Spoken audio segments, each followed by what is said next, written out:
Ég heiti Tryggvi Steinn Sigfússon og er verkstjóri á Norðausturlandi hjá Rarik og er með starfsstöð á Þórshöfn. Það sem felst í því að tryggja rekstur og afhendingu er bara að hafa traust og gott kerfi sem fólk og fyrirtæki geta treyst á. Það þýðir náttúrulega að sinna viðhaldi, undirbúa sig fyrir álag og veður og bregðast hratt og örugglega við þegar eitthvað kemur upp. Það sem við sjáum kannski í okkar vinnu sem fólk sér ekki er það bara hvað mikil vinna, þekking og viðbúnaður liggur að baki því að skila rafmagninu bara inn til heimilisins og þegar þeir kveikja ljósin.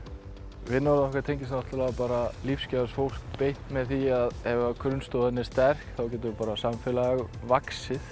Rafmagn er náttúrulega eina bara grunnstoðum í samfélagum þannig að þetta breytir okkur náttúrulega kannski meira máli á Norðausturlandi þar sem við höfum takmarkað heitu vatni. Þannig að þetta er eina burðarstoðinu í okkar samfélagi, það er að hafa traust og stöðugt raforkudreifikerfi.